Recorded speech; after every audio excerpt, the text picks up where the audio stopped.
Glória a Deus. Gente, eu estou muito feliz de ouvir esse testemunho da Stephanie e de ver o mover de Deus nessa igreja hoje. Deus está movendo aqui porque a missão é dele.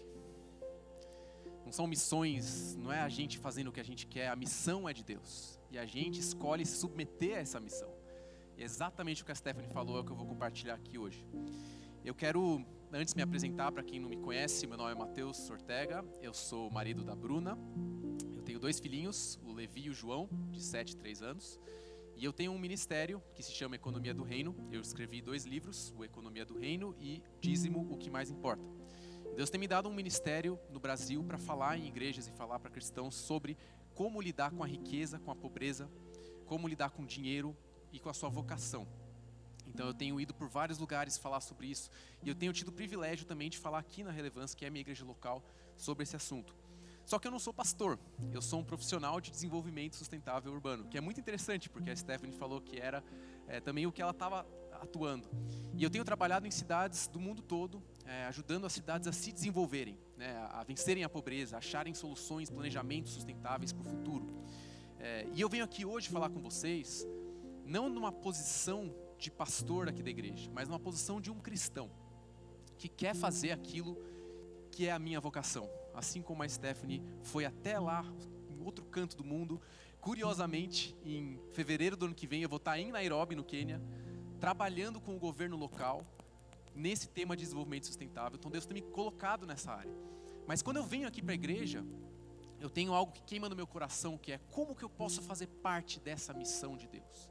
Como que eu, na minha profissão, com meus talentos, com a minha vocação, com aquilo que eu faço, que às vezes não é o dia todo aqui na igreja, eu não tenho tempo. Como que eu faço para entregar para Deus algo que vai promover o reino dele aqui na terra?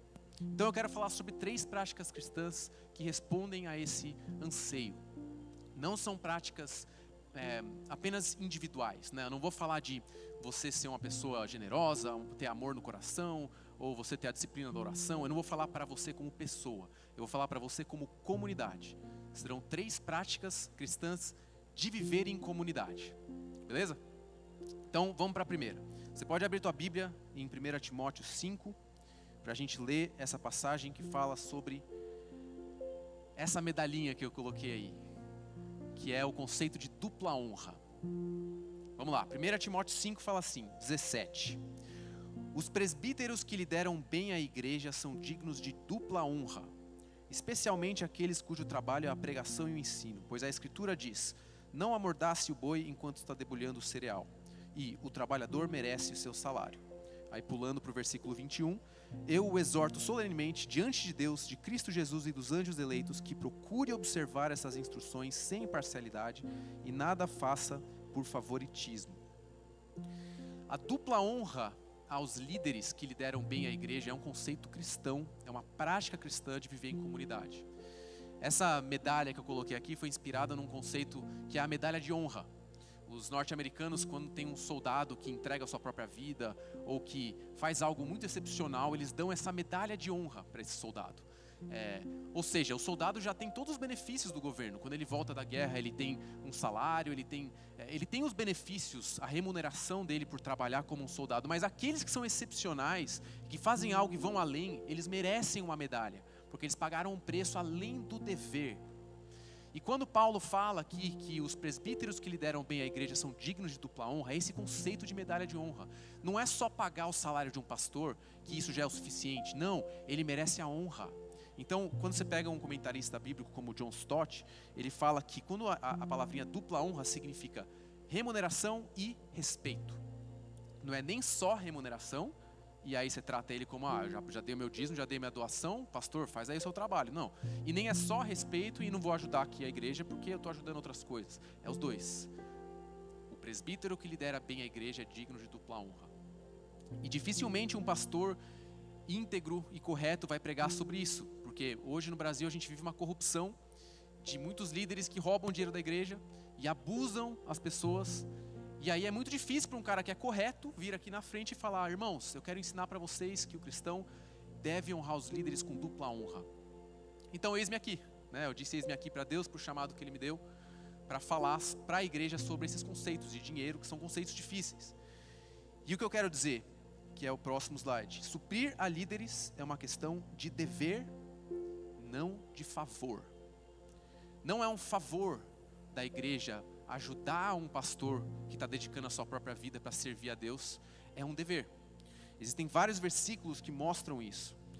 Por exemplo, em Lucas 10, 7, o trabalhador é digno do seu salário. Ou em Romanos 4, que fala, o salário do homem que trabalha não é considerado como favor, mas como dívida. Ou em Romanos 13, que fala assim, deem a cada um o que lhe é devido. Se imposto, imposto, ou seja, a gente tem nossas obrigações com o governo. Se temor, temor, se honra, honra. E esse é um ensino bíblico para nós, igreja. Eu estou falando isso, gente, depois de uma década de estudo. Eu estava falando isso com o Elton antes. Que eu escrevi o livro Economia do Reino em 6 anos, eu digo que foi o meu doutorado, e eu escrevi o livro do dízimo em 3 anos. E eu cheguei a essas conclusões depois de muito estudo. E uma delas é a seguinte, igreja, nós temos que honrar os nossos líderes. O quanto você vai dar, o como você vai fazer, isso está entre você e Deus, é a tua consciência. Mas o dever cristão é honrar os líderes que lideram bem a igreja com dupla honra.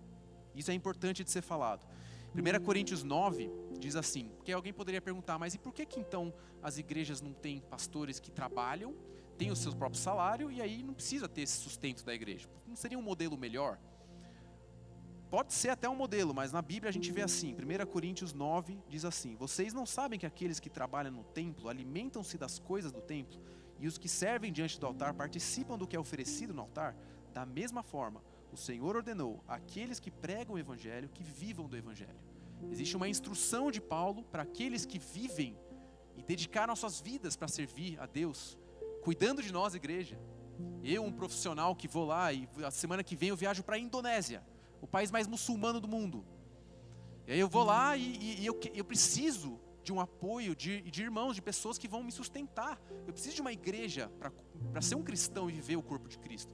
E tem pessoas, graças a Deus, que decidiram abrir mão de suas vidas para servirem a gente aqui.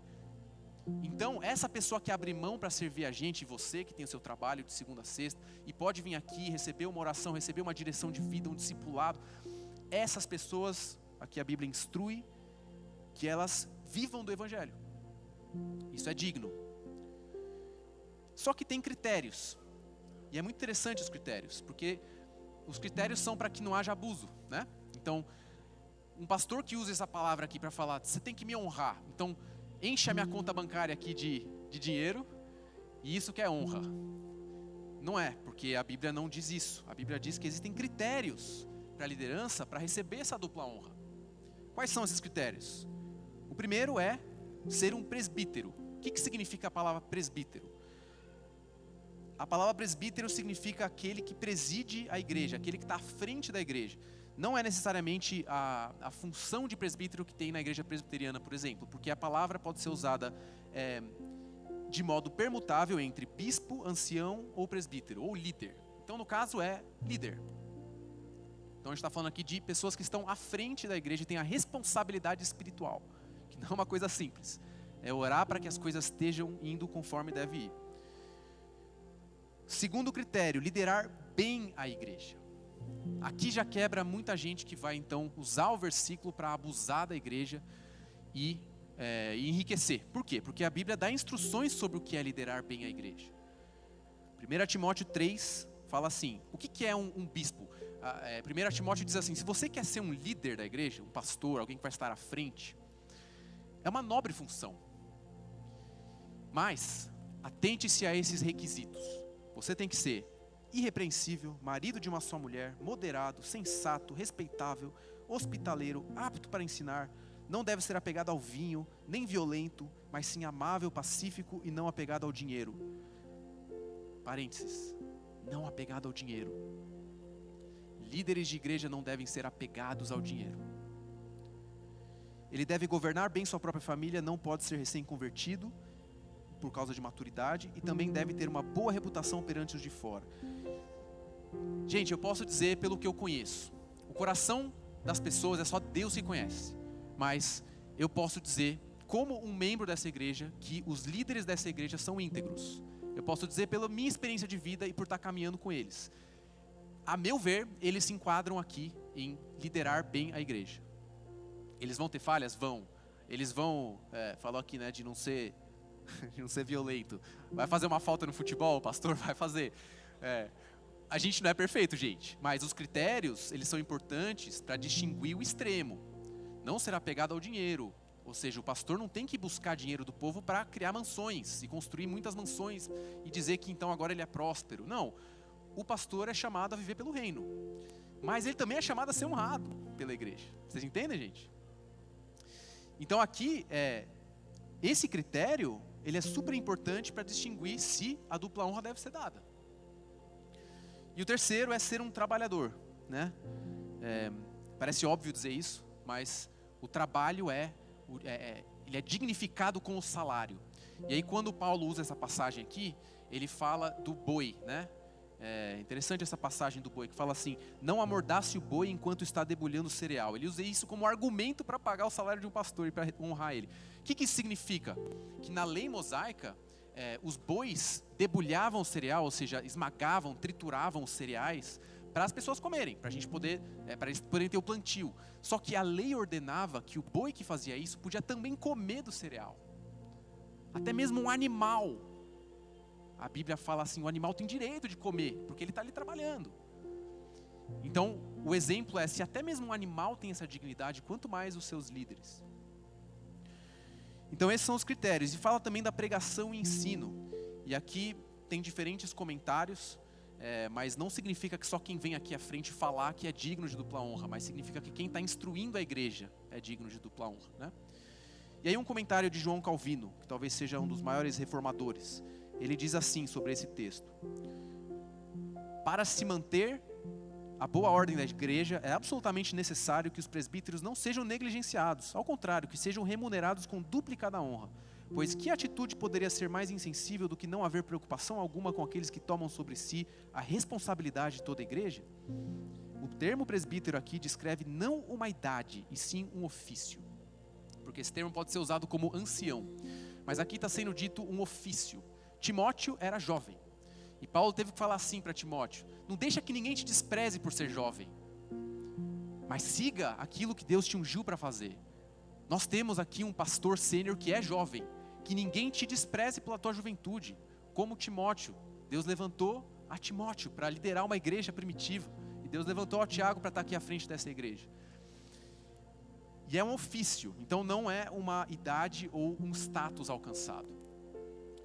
Gente, eu entendo com essa primeira prática, que a igreja brasileira tem falhado em honrar a líderes íntegros. E como que eu digo isso? Tem falhado porque eu vejo muitos pastores sem aposentadoria, eu vejo pastores sem plano médico, eu vejo pastores passando necessidade, sem ter dinheiro para pagar a conta. Tem os que roubam? Sim, tem, eles saem no jornal, a gente vê eles, mas também tem pastores íntegros, que são dignos de dupla honra, e nós estamos falhando nisso. Então nós temos o dever cristão de praticar a honra. Eu queria que isso ficasse muito claro para vocês, porque eu entendi isso na minha vida. Isso não significa que eu vou ficar lá bajulando o pastor, falando que ele é incrível. Não é isso, gente. É uma questão de dignidade. É uma questão de pensar na dignidade daqueles que servem a igreja. Então essa é a primeira prática que eu queria falar. Quando chegar ao fim dessa pregação, eu vou apresentar algo prático para vocês.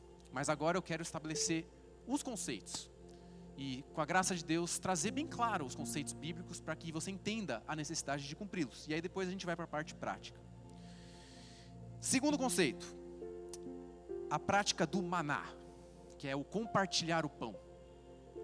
Eu preguei aqui uma outra vez sobre a equidade do reino, e eu falei de como que os israelitas, lá no deserto, eles tinham o maná, que era o pão que caía do céu, e eles compartilhavam esse maná entre eles, de tal forma que quem recebia muito, colhia muito maná, não tinha demais. E quem faltava, quem recolhia pouco, não faltava.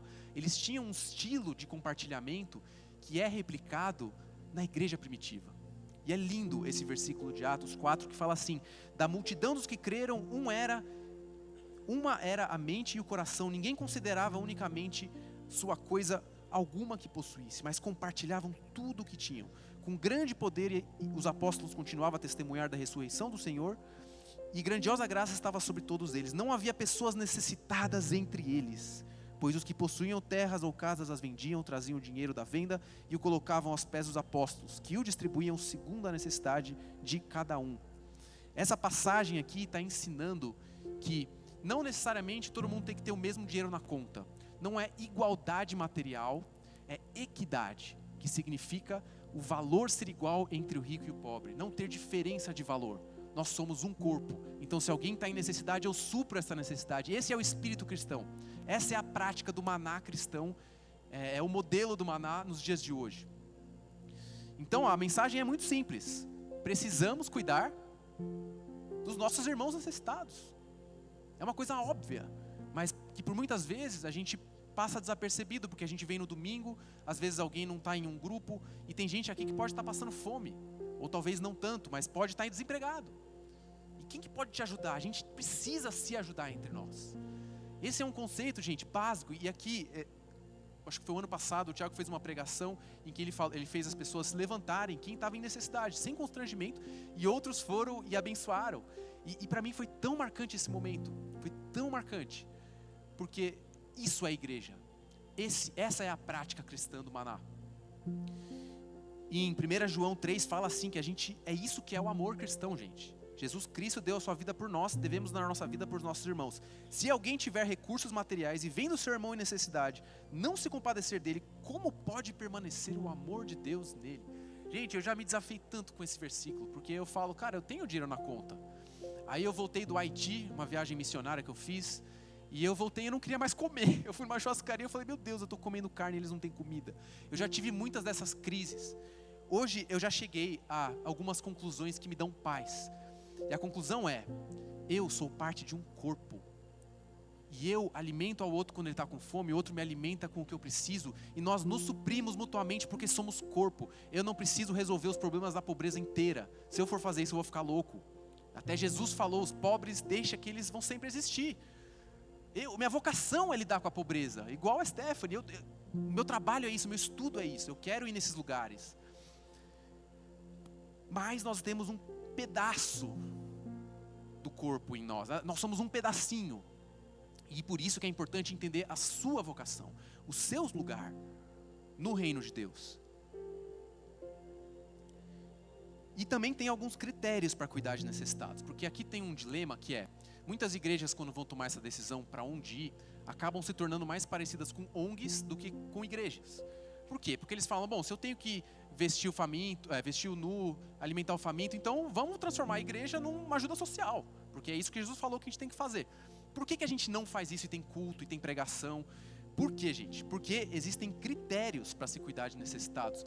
A existência da igreja não é apenas cuidar dos necessitados, mas também cuidar das pessoas e gerar Cristo nas pessoas. Então, o que é importante falar é que cristianismo não é apenas ajuda social, é também crescimento espiritual, mas é os dois. É os dois. E a Bíblia instrui em 1 Timóteo 5 a cuidar das pessoas. Então a gente tem uma passagem sobre as viúvas. As viúvas, elas eram cuidadas pela igreja. E olha só o que Paulo ensina para Timóteo, como cuidar das viúvas da igreja. Ele fala assim, 1 Timóteo 5:3, trate adequadamente as viúvas que são realmente necessitadas. Mas se uma viúva tem filhos ou netos, que estes aprendam primeiramente a colocar sua religião em prática, cuidando de sua própria família e retribuindo o bem recebido de seus pais e avós, pois isso agrada a Deus. A viúva realmente necessitada e desamparada põe sua esperança em Deus e persiste dia e noite em oração e súplica. Então ele está falando aqui para tratar aquelas que são realmente necessitadas.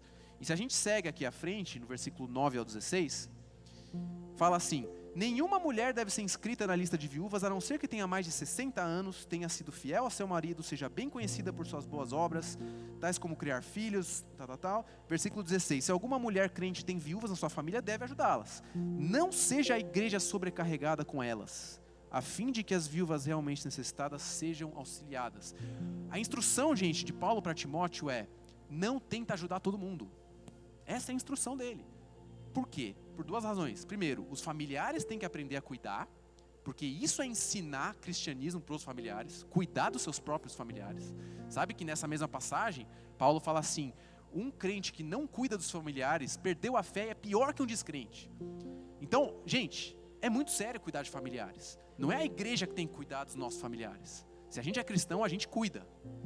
Mas a igreja tem sim o dever de cuidar daqueles que não podem ser cuidados. Então o recurso, Paulo está falando, usa o recurso para cuidar das que realmente necessitam. Então você entendeu que para a gente poder ajudar as pessoas, a gente precisa de critérios. Não é só ter um coração bondoso, precisa ter critérios. E para ter critérios, precisa ter gestão. Então aqui é um outro ponto que eu vou falar no final da parte prática. Que para a gente ser uma igreja que faz a diferença na sociedade, não é só sair todo mundo para a rua de qualquer jeito, a gente tem que planejar, a gente tem que estruturar, a gente tem que achar a vocação das pessoas, para cada um achar o seu espaço, e para que juntos como corpo a gente faça a diferença. Por fim, nessa parte de maná e de cuidar de necessitados, tem uma passagem em Atos 6, que é muito interessante. Ela fala assim: crescendo o número de discípulos, os judeus de fala grega entre eles queixaram-se dos judeus de fala hebraica, porque as viúvas deles estavam sendo esquecidas na distribuição diária de alimentos. Ou seja, eles tinham uma distribuição para ajudar as viúvas, mas as gregas não estavam recebendo. Então eles foram lá reclamar com os apóstolos, com os líderes. Por isso, os 12 reuniram os discípulos todos e disseram: não é certo negligenciarmos o ministério da palavra de Deus a fim de servir às mesas. Irmãos, escolham entre vocês 7 homens de bom testemunho, cheios de espírito e de sabedoria, passaremos a eles essa tarefa e nos dedicaremos à oração e ao ministério da palavra. Sabe o que a igreja primitiva fez para cuidar dos necessitados? Falou assim: vamos delegar para os diáconos. Vamos criar um grupo de pessoas que vai pensar nisso, para a administração disso não estar atrelada aos apóstolos, que tomam as decisões de ensino, de oração, de direção da igreja. Vocês entenderam essa delegação? É muito interessante isso, porque na prática, o que eu vou trazer aqui para vocês, estou gerando suspense, né? Gerando expectativa. É essa delegação para não ficar nos ombros do Tiago, do Elton, do Oliver, do Joe, e a decisão de cuidar dos necessitados. Mas para cristãos aqui, no nosso meio, a gente levantar isso, né? Tá, então eu vou parar por aqui no Maná e vou para o terceiro ponto, que é uma terceira prática cristã, que eu entendo que a nossa igreja pode seguir e pode crescer, que é missões. Ou como eu disse antes, a missão de Deus. Eu entendo, gente, que toda a igreja cristã tem uma vocação de ser uma igreja missionária. Toda a igreja. O que significa uma igreja missionária? Uma igreja que olha para pessoas, para alcançar elas para Cristo, independente da localização. Mas a igreja sempre tem que ter um viés e uma busca por alcançar quem não está aqui, porque senão a gente vira um clube, né? Então o que significa ser uma igreja com vocação missionária? Em Mateus 16 fala, Jesus disse assim: vão pelo mundo todo e preguem o evangelho a todas as pessoas. Gente, a missão é essa. Agora, a gente está longe de alcançar isso, porque pregar para todo mundo não é fácil não.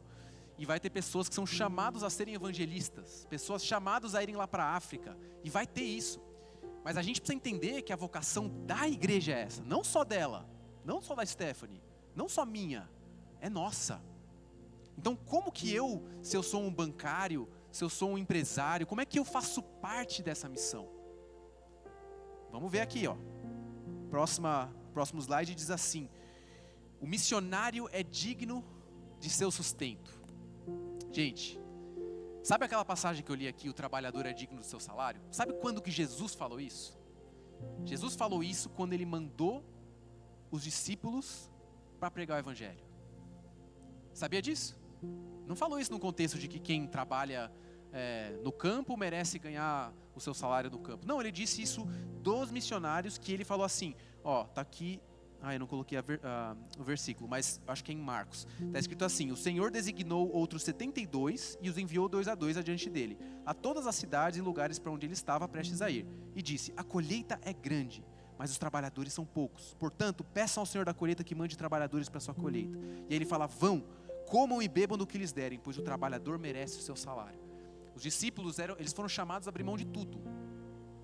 Aqueles discípulos ali, Pedro, Tiago, João, eles deixaram suas profissões e foram servir a Deus. Mas daí Jesus fala assim: vai lá, não leva nenhuma bolsa, vai na fé, mas o trabalhador é digno do seu sustento. Olha que conceito importante, gente. Missionários que estão lá longe servindo não têm que passar fome, porque Jesus disse que o trabalhador é digno do seu sustento aos discípulos missionários. Gente, eu queria saber se alguém crê nisso. Esse é um erro da igreja, gente. É um erro sério. Eu conheço muitos missionários que voltaram do campo frustrados, desamparados, porque o corpo não cumpriu o seu papel. Não foi porque eles não seguiram sua vocação, foi porque o corpo não seguiu sua vocação. Então a gente tem um dever, do mesmo tamanho da intensidade do dever de quem vai lá para o meio da África, é o dever nosso com o corpo de Cristo. E é isso que a gente precisa entender, qual que é o nosso papel. Eu quero contar uma história aqui antes de eu terminar e falar da parte prática, que é de William Carey. Pode colocar aí o próximo. William Carey foi um missionário na Índia, numa época em que não havia muitos missionários interculturais assim, e ele é considerado um dos fundadores do movimento de missões globais. Ele é um nome muito importante, um britânico que foi missionário na Índia. Ele abriu mão de tudo para ir lá pregar para os índios. E sabe o que ele falou? Ele falou assim para um amigo dele que não foi para missões, mas ficou nas igrejas da Grã-Bretanha pregando sobre missões. Ele falou assim para o Andrew Fuller: eu descerei até o fim do poço, se for preciso, se você segurar a corda. William Carey não foi na raça, sozinho. Ele foi com gente segurando a corda para ele conseguir ir. Por quê? Porque sozinho ninguém aguenta. Sozinho ninguém aguenta. Você não aguenta no seu trabalho, ouvindo o teu chefe. O missionário não aguenta no campo. O pastor não aguenta. Porque vida de pastor não é fácil. Eu sou filho de um. Eu vivi a vida inteira na casa de um pastor. Eu vi como que é difícil ser um pastor. É lidar com problemas diariamente. Ninguém aguenta a gente. A gente tem que segurar as cordas uns dos outros. É isso. Essa é a mensagem que eu tinha para falar para vocês, que é aplicável a todos, e agora eu quero ir à prática.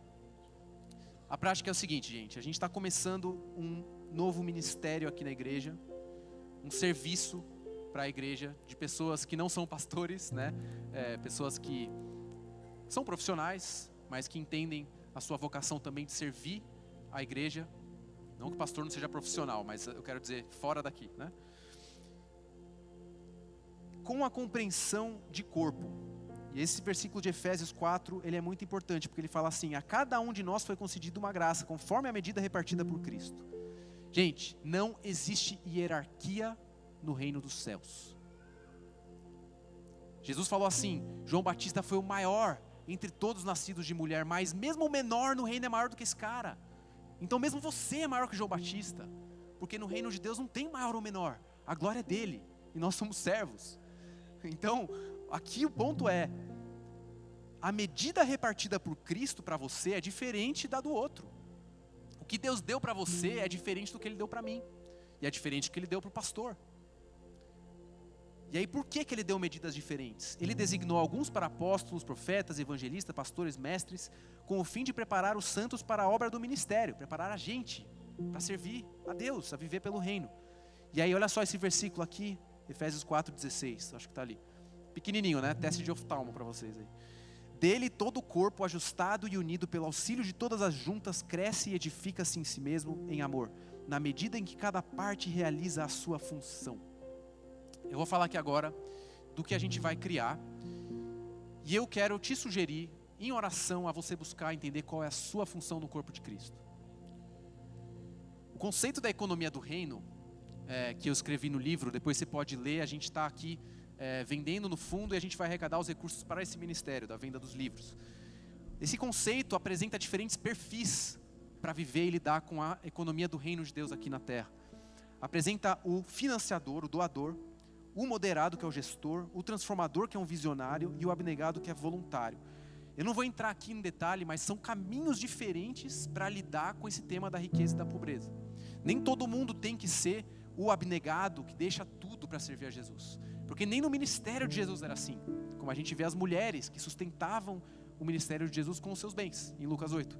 Então, você tem diferentes funções para cumprir com o reino de Deus aqui na terra. Então, passando para o próximo aí, qual que é a ideia? A ideia, gente, é começar um ministério, economia do reino, aqui na igreja, criando o que a gente está chamando de fundo de equidade.